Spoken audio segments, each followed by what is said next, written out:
Operator की psychology, कैसे वो इस सपोर्ट को आपको फंसाने के लिए यूज करता है। ठीक है, तभी आप बड़े मूव कैप्चर कर पाओगे। देखो, ऑपरेटर की डायरेक्शन में ट्रेड करना चाहते हो तो आज ही सपोर्ट, रेजिस्टेंस और ट्रेंड लाइन पे अपने ट्रेड लेना छोड़ दो। दोस्तों, आप ट्रेडिंग सीखते हो, उसमें बेसिक कॉन्सेप्ट सारे सीख लेते हो, सपोर्ट, रेजिस्टेंस, ट्रेंड लाइन, हर चीज सीख लेते हो, लेकिन यही कॉन्सेप्ट आपको पता है कि आपके अगेंस्ट में ऑपरेटर यूज करता है और अपना बड़ा प्रॉफिट कर लेता है। तो इस वीडियो में आपको बताऊं कैसे सपोर्ट, रेजिस्टेंस आपके अगेंस्ट यूज किया जाता है और ऑपरेटर की साइकोलॉजी आप सीख के इस वीडियो में कैसे बड़े मूव कैप्चर करना भी सीख सकते हो। तो वीडियो बहुत इंफॉर्मेटिव होने वाला है, इसलिए बिना स्किप के पूरा देखना। तो बिना देरी के चलो वीडियो स्टार्ट करते हैं। अब देखो दोस्तों, जो ऑपरेटर होता है ना, वो सपोर्ट, रेजिस्टेंस, ट्रेंड लाइन आपकी तरह यूज नहीं करता है एंट्री लेने के लिए, वो बस उसको आपको फंसाने के लिए यूज करता है, सपोर्ट, रेजिस्टेंस और ट्रेंड लाइंस को। अब ऑपरेटर की साइकोलॉजी समझो ताकि आपको समझ में आ सके कि क्यों आप बार बार ऑपरेटर से हार जाते हो। अब यहाँ पे मैंने चार्ट खोला हुआ है, ठीक है। अब देखो, मार्केट दो ही डायरेक्शन में जा सकता है, या तो ऊपर जा सकता है या फिर नीचे जा सकता है। अब जो ऑपरेटर होता है ना, उसको अगर लग रहा है मार्केट ऊपर जाने वाली है तो वो क्या करेगा, सस्ते दाम पे जितनी भी उसको बड़ी सी क्वांटिटी खरीदनी अपनी, वो खरीदना चाहेगा। ठीक है, सस्ते दाम पे, ये गौर करना, ठीक है, महंगे दाम पे नहीं खरीदेगा वरना उसका प्रॉफिट नहीं होगा। अब यहाँ पे देखो, मार्केट अप ट्रेंड में नीचे से आ रही है, ठीक है, तो उसको लग रहा है मार्केट अप ट्रेंड में है। अब मान लो उसको भी ये सपोर्ट, देखो यहाँ पे मार्केट ने क्या किया, सबसे पहले यहाँ पे आप गौर करो, एक सपोर्ट डेवलप कर रही है मार्केट, ठीक है। यहाँ पे आप जैसे रिटेलरों को एंट्री करवा रही है मार्केट यहाँ पे।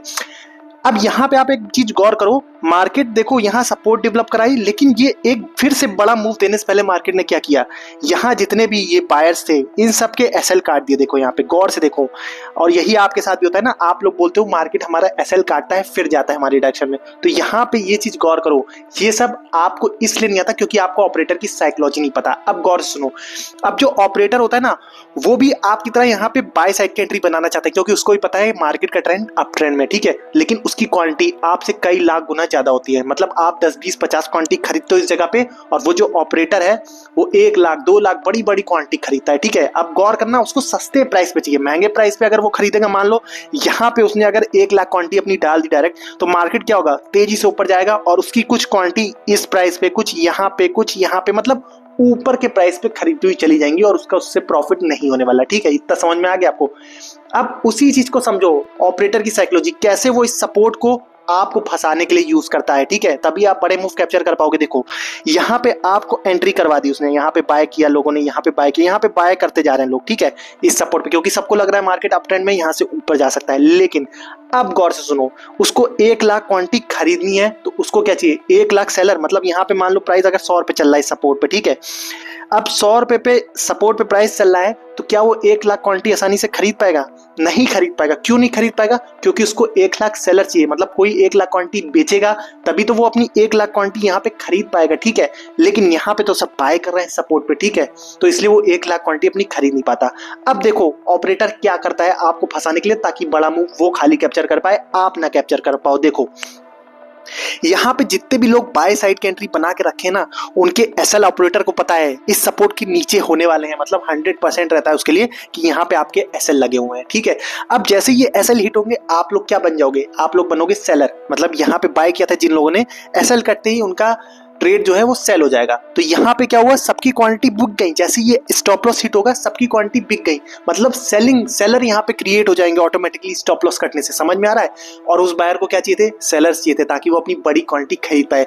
अब जैसे ही वो यहाँ पे आपकी स्टॉप लॉस कटवाता है तो आप सबकी ढेर सारी क्वांटिटी यहाँ पे सेल हो जाती है। अब सेल हो गई तो वो क्या करता है, यहाँ पे प्राइस जो 100 रुपए चल रहा था सपोर्ट पे, और यहाँ स्टॉप लॉस करते ही वो प्राइस 90, मतलब 90 रुपए पे वो क्या करता है, अपनी सारी क्वांटिटी आसानी से बाय करता है। आपको सेल करवाया और उस बड़े प्लेयर ने अपनी 1 लाख क्वांटिटी, वो भी सस्ते से सस्ते प्राइस पे 90 रुपए पे खरीद ली। और उसके बाद ही देखो मार्केट ने कितना बड़ा मूव दिया। और आप फिर कहाँ पे एंट्री करते हो, जब ये रेजिस्टेंस, ऊपर वाला रेजिस्टेंस यहाँ से निकल जाता है, तब आपको लगता है वो ब्रेकआउट हो गया, तो यहाँ पे मैक्सिमम रिटेल ट्रेडर एंट्री करते हैं इस रेजिस्टेंस के ऊपर, ठीक है, यहाँ पे, और फिर आपको थोड़ा मोड़ा प्रॉफिट मिलता है, वरना वो भी नहीं मिल पाता, उसमें भी स्टॉप लॉस जाता है।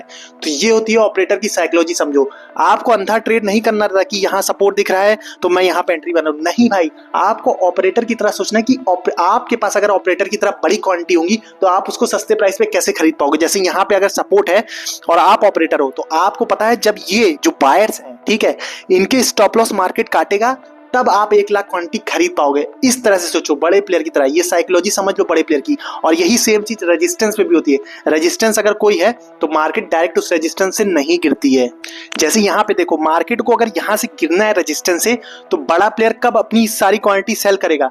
यहाँ पे सेल कर पाएगा ना, जब यहाँ पे जो रेजिस्टेंस के ऊपर एसएल लगे हैं जब वो काट देगा, तभी वो सारी क्वांटिटी बेच पाएगा, क्योंकि यहाँ पे बायर जनरेट हो गए ना। जैसे एसएल कटे तो जो भी रेजिस्टेंस पे बेचे हुए थे, जिन लोगों ने बेचा हुआ था, उनके एसएल कटे तो वो बायर्स बन गए।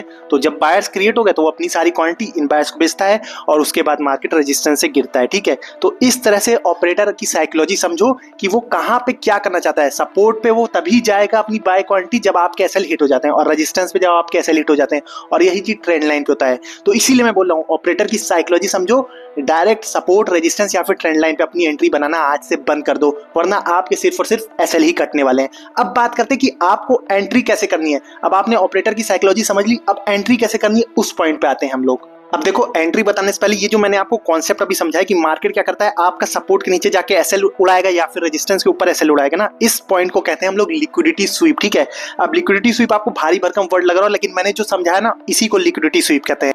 तो अगर आपको लिक्विडिटी स्वीप और डीपली समझना है ना, तो मेरी ये वाली वीडियो देख लेना, लिंक डिस्क्रिप्शन में भी। ठीक है, अब देखो आपको कैसे एंट्री करनी है। ठीक है, अब देखो आपको अंधा एंट्री नहीं कर लेने की जैसे ही मार्केट ये सपोर्ट के नीचे एसएल उड़ाए तो आप एंट्री कर लो। नहीं भाई, हो सकता है यहाँ पे कोई बड़ा प्लेयर एंट्री ही नहीं कर रहा हो, तो मार्केट क्या होगी, क्योंकि यहाँ पे एसएल उड़े तो सेलर्स क्रिएट हो गए, और सेलर्स क्रिएट होते हैं और यहाँ पे अगर कोई नहीं खरीदा तो मार्केट क्या होगी, नीचे चली जाएगी। इसीलिए आपको यहाँ पे भी कंफर्मेशन चाहिए कि आप एंट्री बना पाओ। कंफर्मेशन कैसे मिलेगा? अब देखो, मार्केट ने यहाँ पे एसएल उड़ाया, आपको दिख रहा होगा मार्केट ने क्या किया, सपोर्ट के नीचे एसएल उड़ा दी यहाँ पे। अब यहाँ पे आप तभी एंट्री बनाओगे अपसाइड की जब ये एसएल उड़ने के बाद मार्केट इंस्टेंटली इस सपोर्ट के ऊपर आके फिर क्लोजिंग दे दे।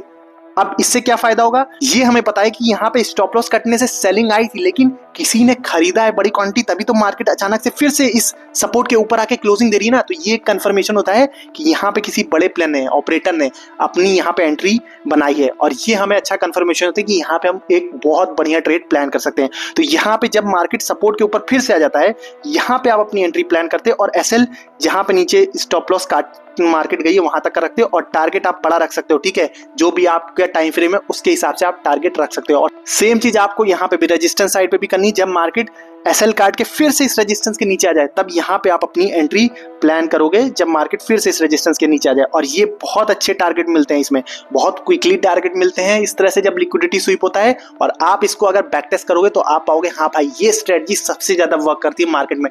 अगर मुझे किसी इंडिकेटर या फिर स्ट्रेटजी को 10 आउट ऑफ 10 देना हो, तो ये लिक्विडिटी स्वीप की स्ट्रेटजी बेस्ट स्ट्रेटजी होती है ट्रेड लेने के लिए। तो आप इसको प्रैक्टिस करो, बैक टेस्ट करो, और ये ऑपरेटर की साइकोलॉजी समझो। जहां पे भी आप ट्रेड बनाने जा रहे हो ना, उससे पहले समझो कि ऑपरेटर यहाँ पे क्या करता, तभी आपके ट्रेड सक्सेसफुल हो सकते हैं, वरना बार बार मार्केट को एसएल देकर ही आओगे आप। तो दोस्तों, आई होप ऑपरेटर की साइकोलॉजी आपको इस वीडियो से आज एकदम अच्छे से क्लियर होगी होगी कैसे ऑपरेटर वर्क करता है। ये वीडियो अच्छी लगी हो तो लाइक जरूर करके जाना, चैनल को सब्सक्राइब भी कर देना। मिलता है नेक्स्ट वीडियो में, तब तक के लिए जय हिंद।